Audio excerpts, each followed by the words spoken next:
Come on now, make some noise for Mr. Chris Sabat.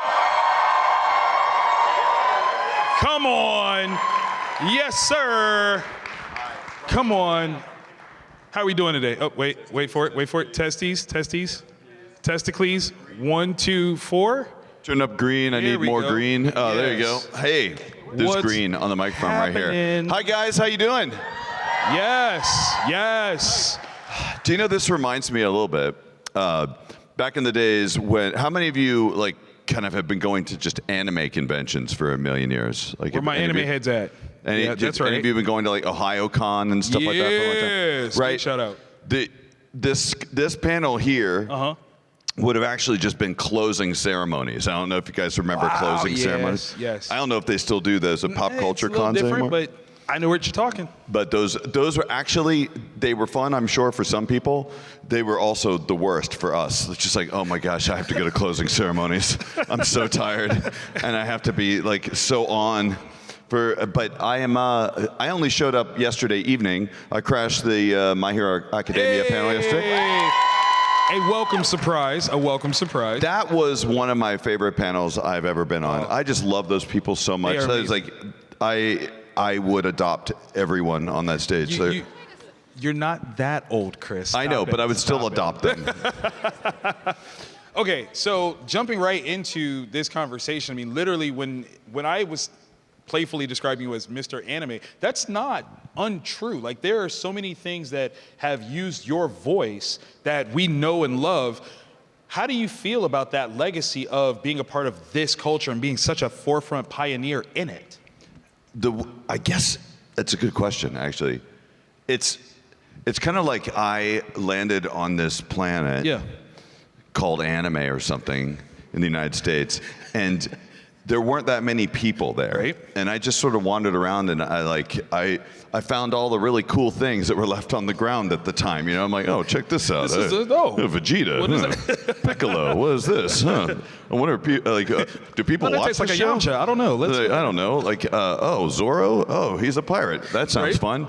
He looks like a swordsman. I don't know why they call them Marines, why they call them like Marines when they're clearly the Army, but whatever. Or vice versa. Right. But yeah, I just kind of sat there as anime kind of formed itself around me, and look at it now. It's so big. Yes. It's so big. That's the thing, like, where, okay, because you and I are of a similar age.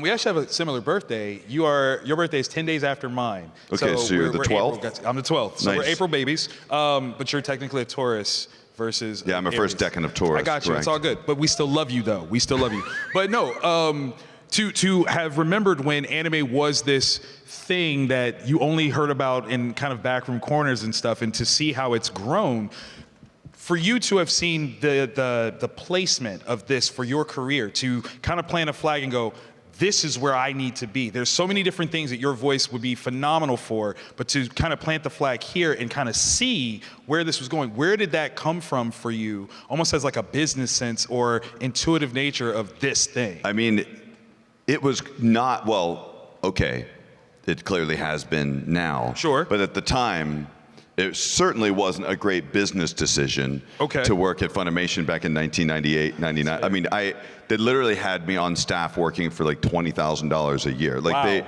they had no money.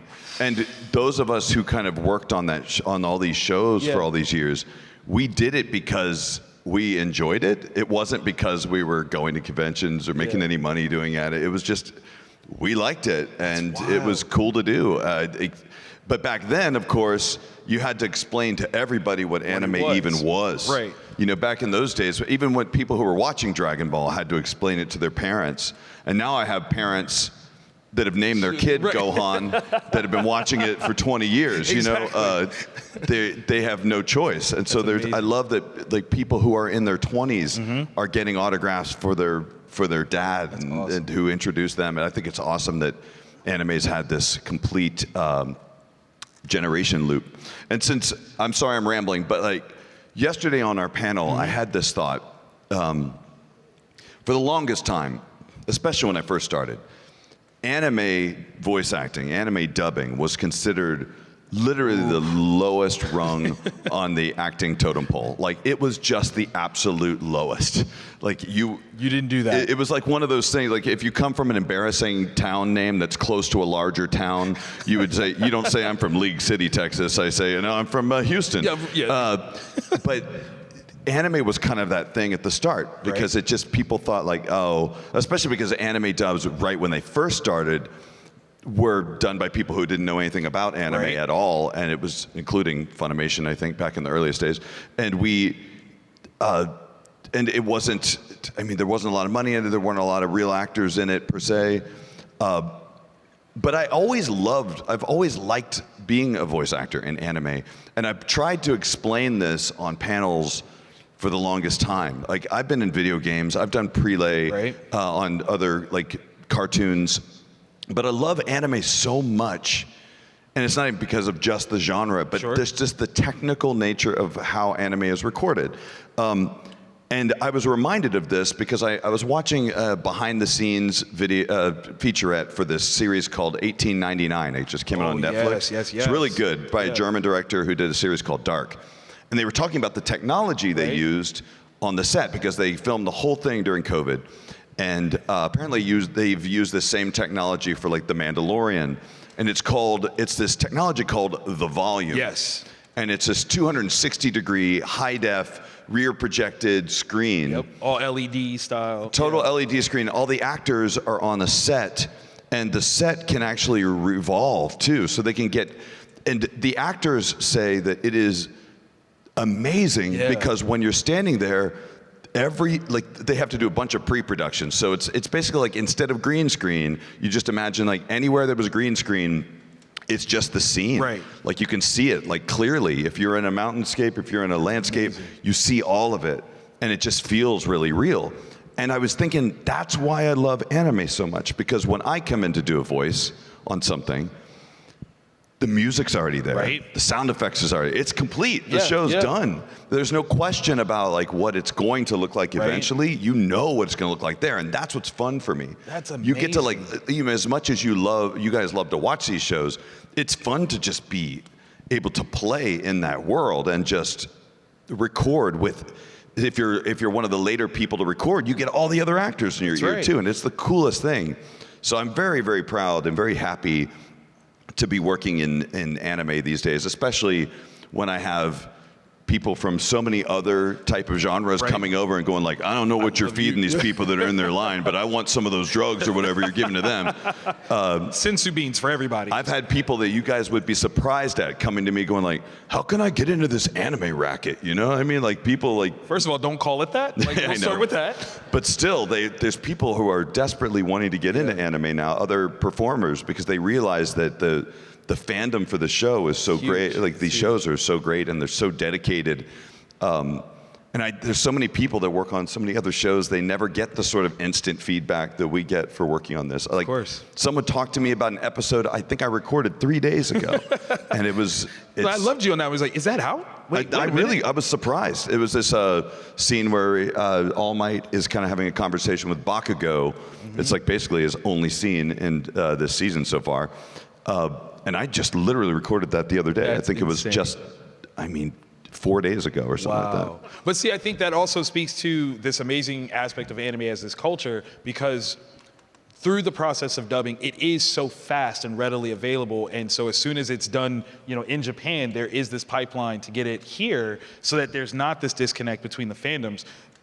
For you to see that technology change, that's got to be something on par with the whole idea of the volume and stuff like that, and how this process makes it easier, faster, more accessible. Yeah. When we recorded Dragon Ball and Yu Yu Hakusho and stuff, we had to have these giant machines that would sit underneath this old computer, where I finally was able to talk to my boss to get 16 megabytes of RAM in our computer at the time.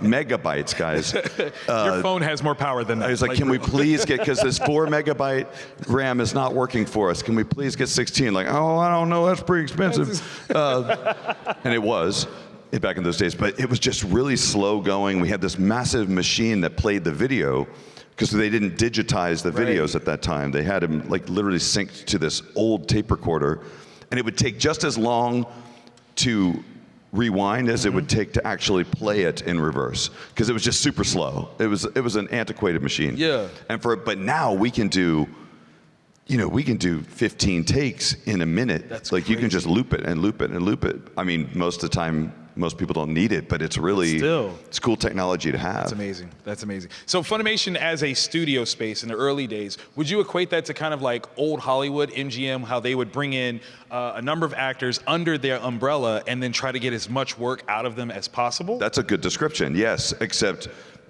it's certainly, well, I don't know what old MGM was like, but old Funimation was just, it was a rickety old weird place in a bank building. Like that's old MGM. Yeah. Okay. Yeah, that's the same thing. Cool. Yeah. Yeah, that's basically the same thing. That's we were kind of wild. almost like a theater company. And Yeah. some kid came up to me today and he goes, "How come you played like so many characters in Dragon Ball?" I'm like, because at the time, Funimation was paying actors like $17 an hour. Right. And anytime anyone got a slightly better job, they would just leave. And when I was directing, I didn't have a replacement for them. And because we only had 15 people on our cast list, and if someone else didn't know how to do the voice, I did it. So I started only with Vegeta, Piccolo, and Yamcha, because I think they thought they could save some money. And then it became Vegeta, Piccolo, Yamcha, Mr. Popo, Kami, all the dragons, Gaz, Piccolo Jr. Icarus, and just a billion other characters. Right. Anytime an actor would leave, I would go, all right, I guess I have to do it now. That's me now. So. That's amazing. But no one ever knew that it would lead to anything like this. No one knew that there would be Funko Pops that you have to sign or something like that. Thank God for Funko these days. Hey, no, we love them. We absolutely love them. Your voice training, you studied opera and vocal work, University of North Texas, is that correct? That is correct. So you already understood that you had a power with your voice.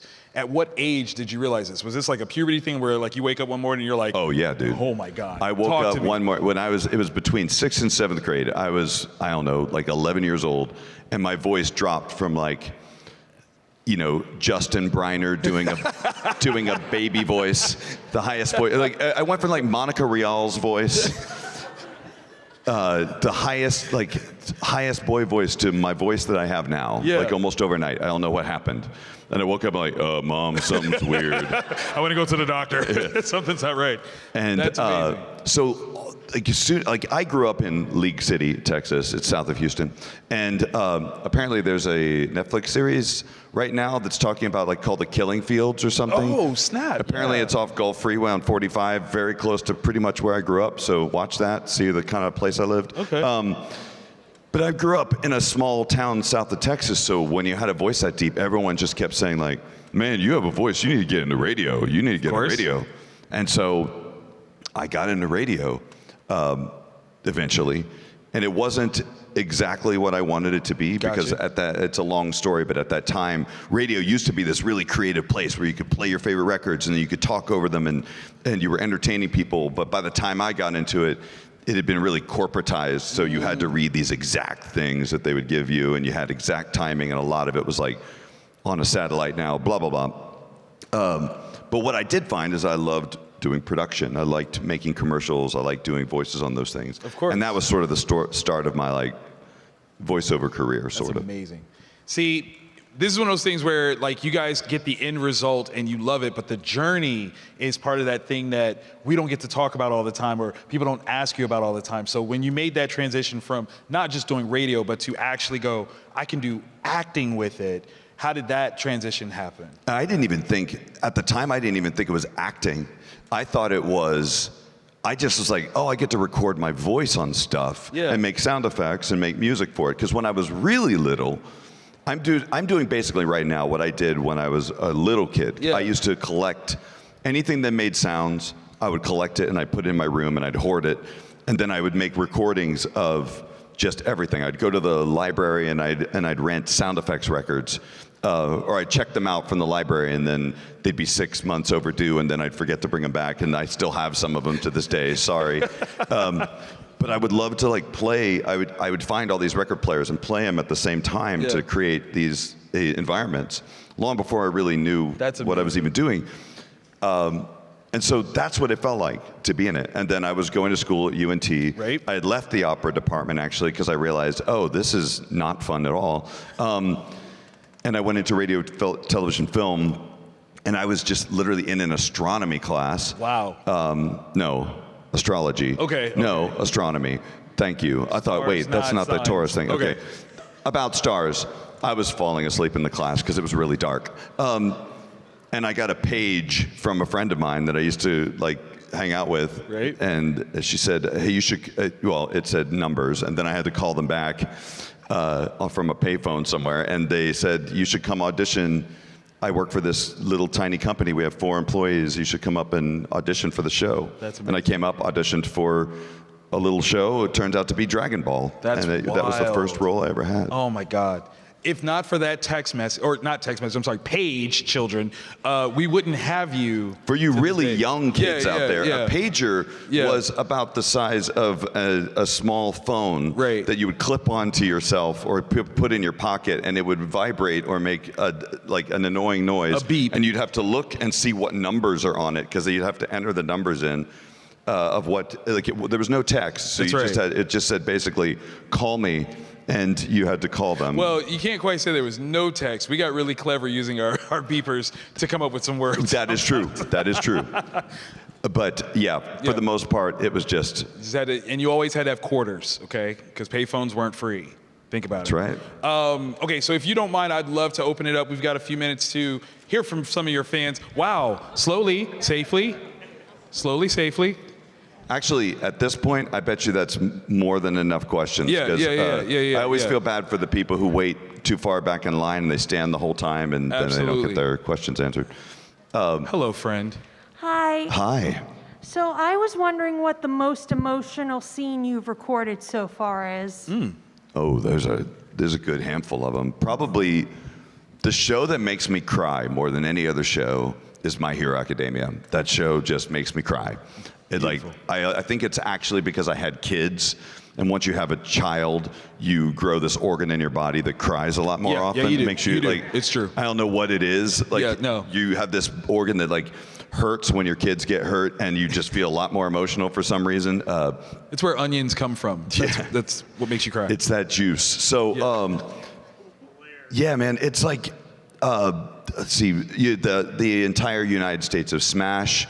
Moment was amazing. I loved this moment where All Might is talking to Midoriya's mom and trying to explain to Midoriya, to her that he hasn't really done a good job looking after Midoriya. That was really heart-wrenching. There was a really dark scene last season where he was sitting on a park bench with Aizawa. If you guys remember that scene, that was heavy. But there's just something about recording with all the music in my ear. Everything just sounds so beautiful. I tend to, I like sports, guys, but I also cry a lot. Nothing wrong with that. Nothing wrong with that. Cry. Yeah. Just do it. Let's all cry right now. Thank you. Thank you. Thank you. Hello. Hi. Hey.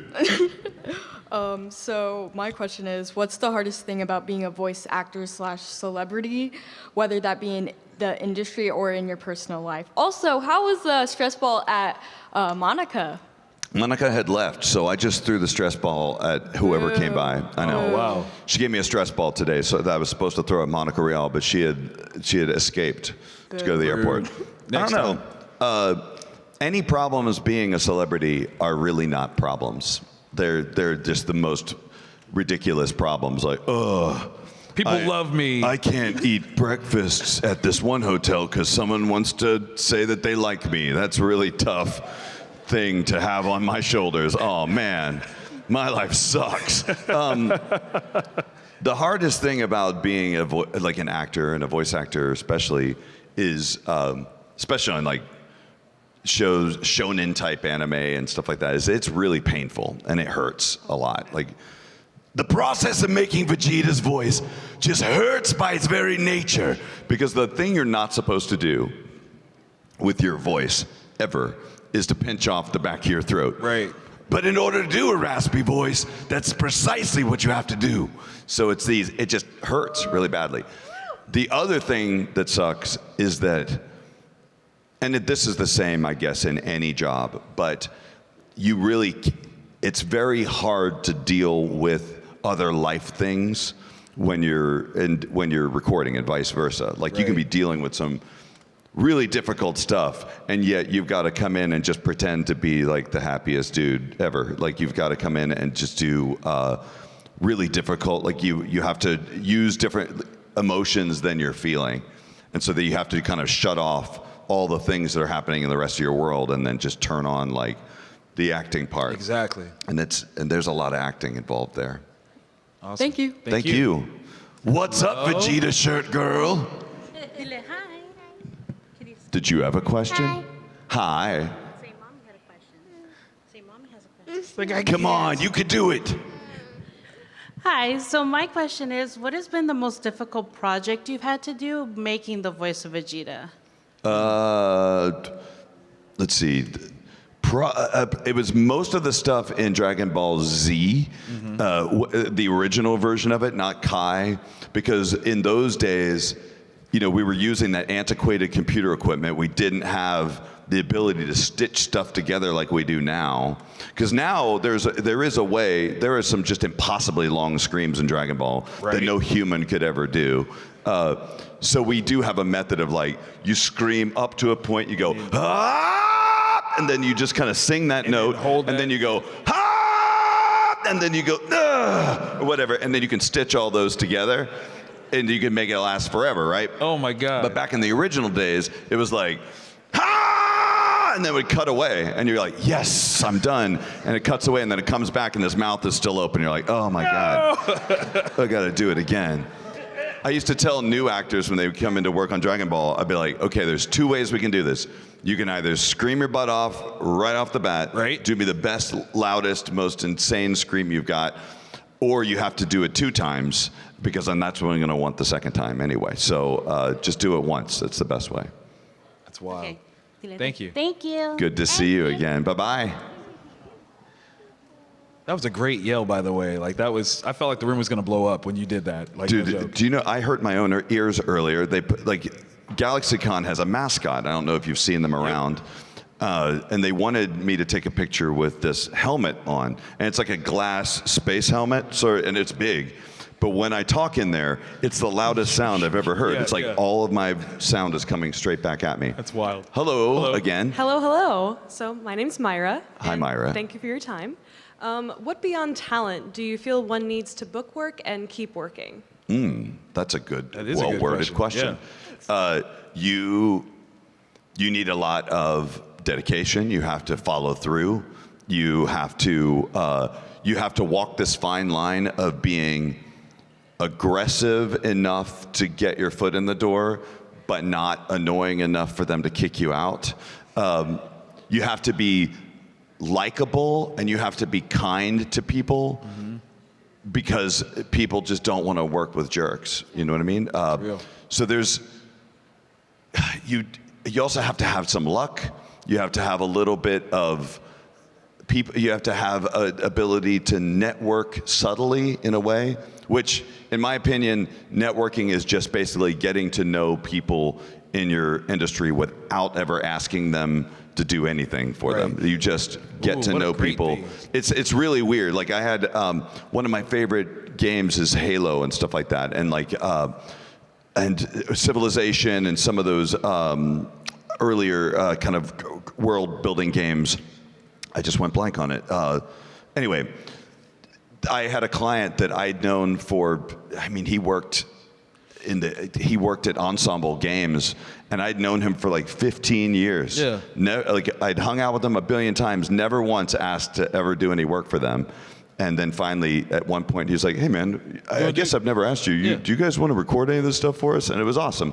But you just had to be patient, and you really had to be extremely versatile and like do as many things as you can. Don't just aim for the center of the dartboard. Try and like make your dartboard as big as you can, you know? Nice. Absolutely. Thank you.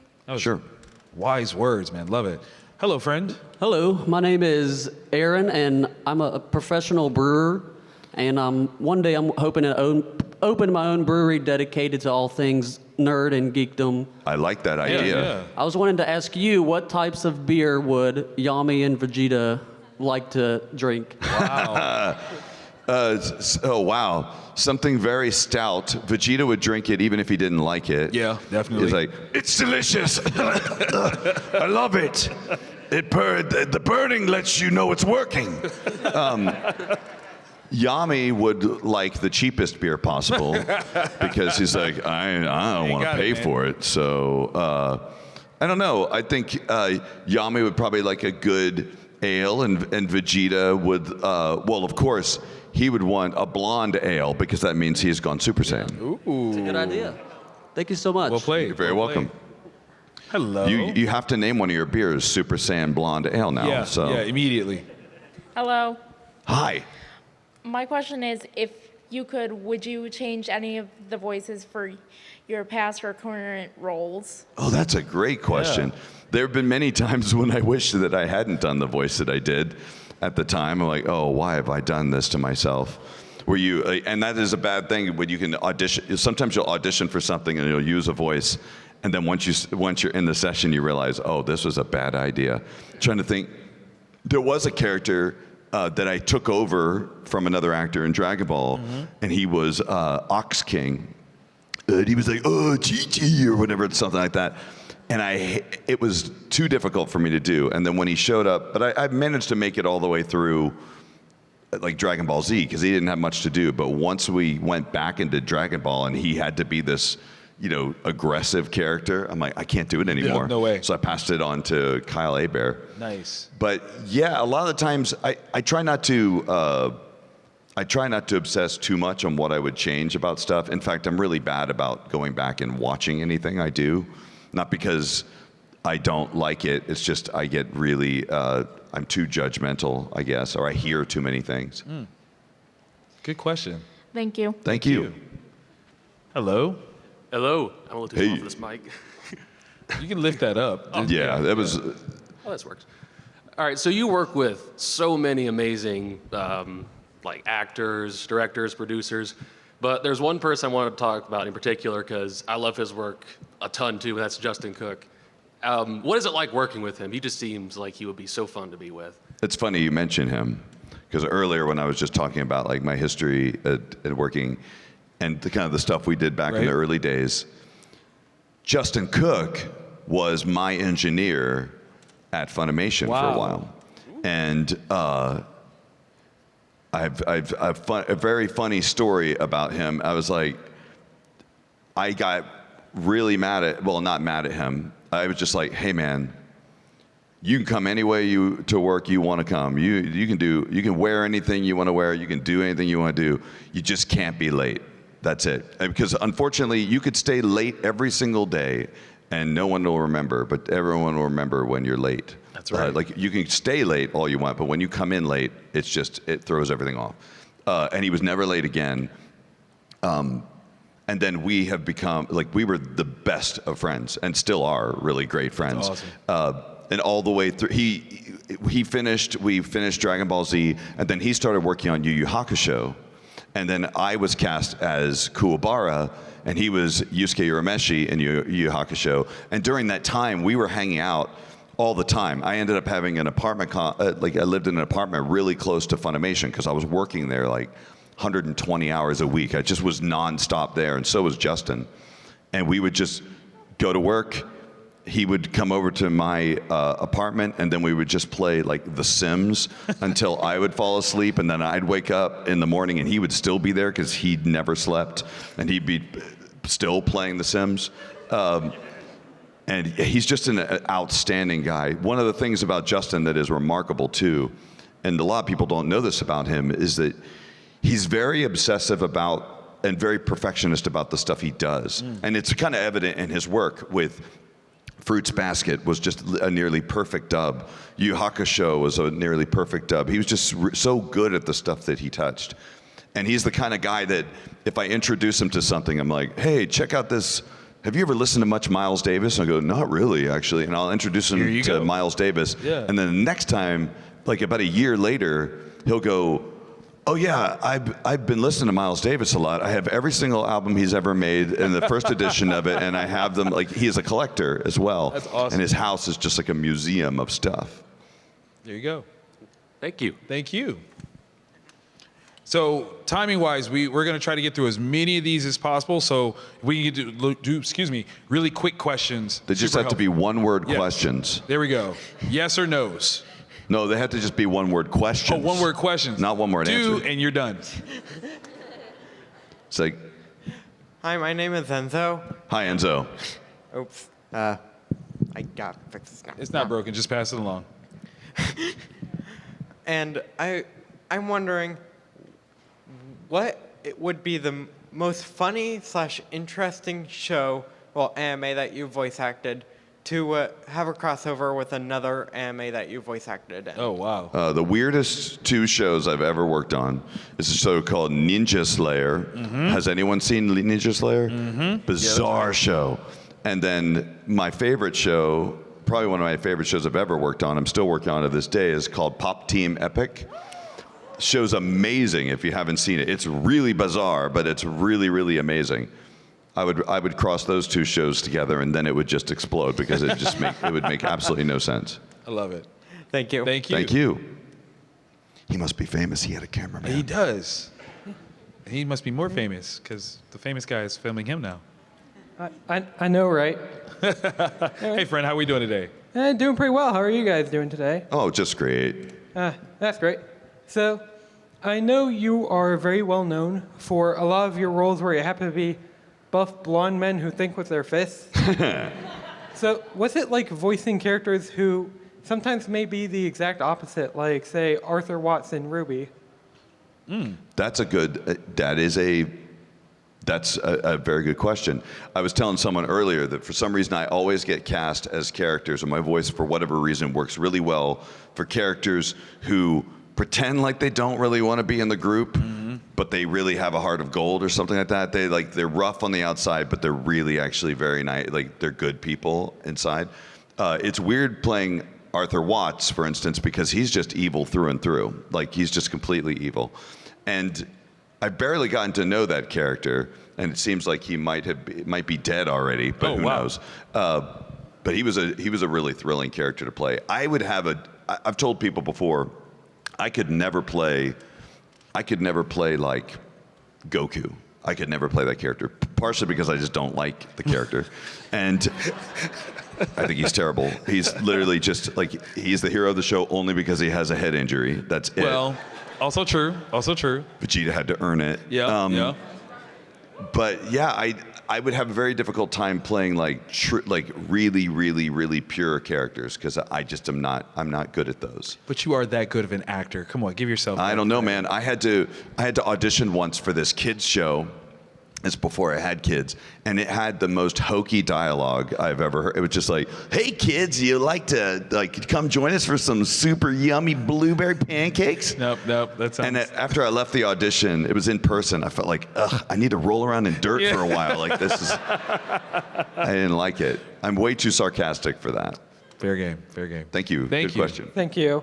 I love the monologue in Ruby from Watts. That's why I was asking. Yeah, he was amazing. Thank you. Hello. Hello, me. So out of all the projects you've worked on, video games, cartoons, who did you geek out the most when you got to work with someone? Oh, man. That's personal. Wow. Good job. Well, I'm here for it. Good job. Oh, wow. There's so many moments. There's one I can't even talk about right now that I was on. It was a prelay show that was like insane. God, come on. There's so like. I need to think about that. I'm trying to come up with the best example of one, and it would be. Because I'm trying to think. I've worked on a few recently that I am so excited to eventually be able to talk about. Follow him on social media. After yeah, he I know. thinks about It's a dumb. You waited all this time to ask a question. Yeah. He gets to talk to you in Philadelphia, so now I'm here. I know. You followed me all the way here, which is weird. No, actually, I live here. Oh, okay. I'm here. You're still wearing the same Vegeta costume. No. Oh gosh. There was one time. There was actually one time I was in the studio at the same time as like Don LaFontaine, Oh, wow. the guy who did all the movie trailer voices. Yeah. And when I was a kid, I always wanted to I always thought that was the coolest sounding thing in the world. And so I asked him, I'm like, hey, if I want to be a trailer voice guy someday, what do I want to do? And he gave me like literally the worst advice of all time. Probably advice I would never give to somebody, or maybe I would. But he was like, well, you just need to smoke as many cigarettes Wow. drink as much whiskey as you can. I'm like, all right. And I tried. And kill the guy who has the job. Turns before out you. it's doesn't help that much. It just makes you really tired and scratchy. That plan. Sorry, that took so long. Thank you. No worries. Thank you. Hello. Hi. Hi. Well, I just want to say, like, the Vegeta family, like, is my favorite family in all of Dragon Ball. So my question is, what is your favorite, like, family moment, or Vegeta and Bulma moment? 2 moments. When he finally defends his wife, when Beerus slaps her. Yes. The My Bulma moment, best moment. And then when he finally takes Trunks to the park, that was pretty fun too. That's awesome. Yeah, that I asked Monica and Alexis the same thing, and that was Monica's. Well, both of them, was the park. Awesome. Yeah. Thank you so much. Thank you. Okay, so listen. Wait. I'm sorry. Yeah. We have to get to the All Might person. Oh, I have no problems with that. I just want to let y'all know, like, even if she just comes up here and I look at her, that's all I care about. Done and done. Just give you guys a heads up. If we have to cut it off, everyone else that's in line, you're going to get first dibs to be in the stage selfie. So we'll bring you guys right up here. So just to make up for you not getting to ask your question, we will get you here. So go for it. Hi. My question is, what was your favorite season to voice act in My Hero? Probably the first one, because he was in it the most. Right. I loved that part. All of it. Season 1 and 2 were great, and then they, All Might got tired and they stopped using him for a while. So I'm hoping that they do something interesting with him, but don't kill him. There we go. Thank you. Great Thank you. Hello. Hello. Hi. I just want to say right quick, it's an honor to be asking this question right now, because you voiced acted my top 3 favorite animes, which is Attack on Titan, Yu Yu Hakusho, and One Piece. But this is a Yu Yu Hakusho related question. What is the most challenging thing, voice acting Kuwabara and Ryzen, that you had to face? Oh, a lot of people don't even know I was Yusuke's father, Ryzen. That kind of came up unexpectedly. Kuwabara was just a weird voice to do. I talk to people, I'm like, Kuwabara's voice would never be done today. There's no way. If I did an audition like that, they go, no. Next. They're like, that's dumb. But what's weird is we all liked it. The people liked it, and it was very endearing for whatever reason, and it really worked for that show. Ryzen was fun because I just got to kind of use my deep voice and got to do fun stuff. I don't know. The challenge was understanding what the heck was going on in the show sometimes, because when you play certain characters, especially when you play a sidekick character that's not always in the show, very hard to know what's going on. Like My Hero Academia, I don't have a clue what's going on right now. All I know is that I think if you ask me what season 6 is about, it's All Might is sitting in a gymnasium. Okay, that's about right. It tracks. That's it. That's it. Thank you so much. Thank you. And by the way, Kuwabara definitely carries the show. I just want to say that. Oh, thank you, brother. Awesome sauce. All right, look at you. Hi. You are here. I am. Hi. First of all, I love you. And this is just a Christmas theme, right? It is. Yeah. I love it. I have jingle bells. Oh, I love it. It's amazing. Thank you.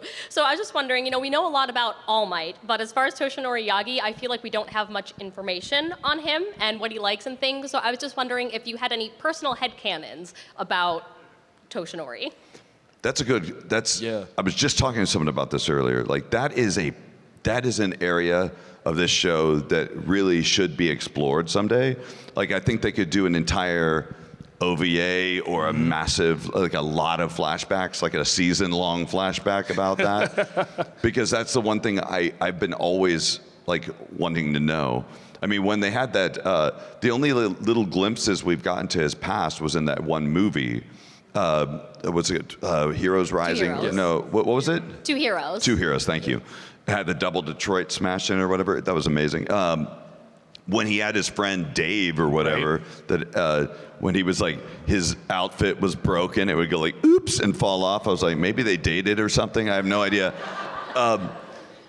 But yeah, we don't know a whole lot about his past. I would like to see what he was like and how he inherited that quirk too. It's a huge mystery of the universe. I do have a headcanon that Midoriya's dad is just in the other room watching sports or something. Wow. Wow. And just doesn't care. Like he's just like, are you still in there talking to that stupid superhero dude you like?